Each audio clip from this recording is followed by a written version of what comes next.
So hello mga kaibon, so nandito na naman tayo sa aking eatery at nagpapakain tayo gabi na mga kaibon. So i-share ko lang ulit yung experience ko mga kaibon kasi ito isang taon ko rin inantay ulit.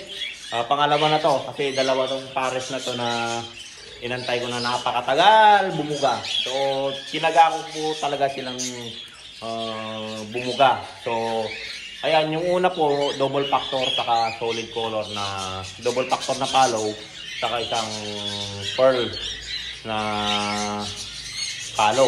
So ayan, pinagpares ko isang taon. Yung una nating video yun mga kaibon. So ngayon, meron din akong pinagpares, halos sabay lang din mga kaibon. So ito ay ipapakita ko. Dumi pa tayo. Ito mga kaibon. So ipakita ko sa inyo isang double factor na palo 5 saka isang pearl na gray split ng palo silver line. So ipapakita ko sa inyo mga kaibon. So mga kaibon, yung inantay ko rin ng isang taon. Ito isang double factor na palo. Ayan po nakikita nyo. Kak po yan. Saka isang white face pearl 5 na split palo silver line.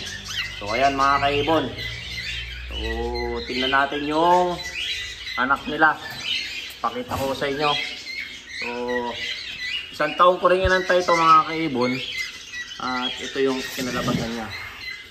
So yung anak niya isang 5 siguro to. Saka isang RS. Ayan no. RS na to siguro kasi ganyan na yung kulay ng mata.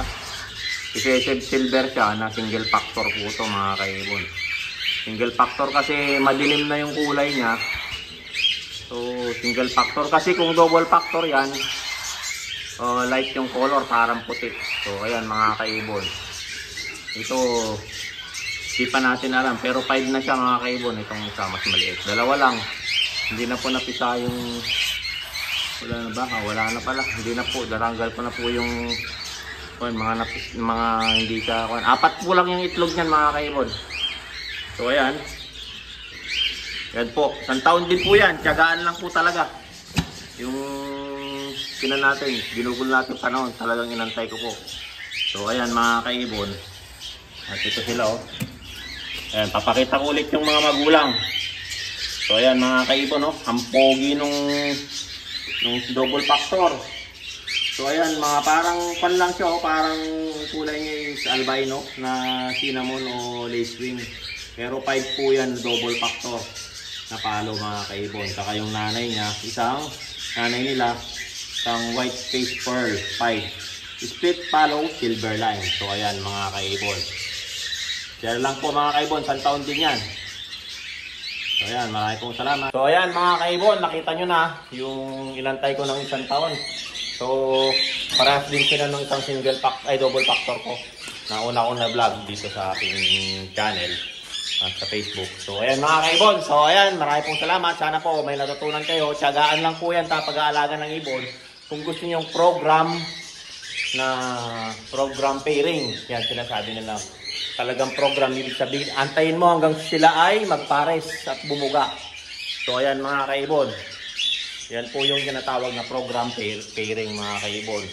So, hindi po sila pares. Pinilit pong pagparesin. At tiyagaan lang hanggang sila ay bumigay. So ayan mga kaibon, maraming pong salamat. Don't forget to subscribe my YouTube channel. Warren Palakpak Kaibon at ang aking Facebook page. Warren Palakpak Kaibon at ang aking Facebook. Warren Palakpak, Mr. P. Gassing. So ayan mga kaibon, hanggang sa muli. Paalam.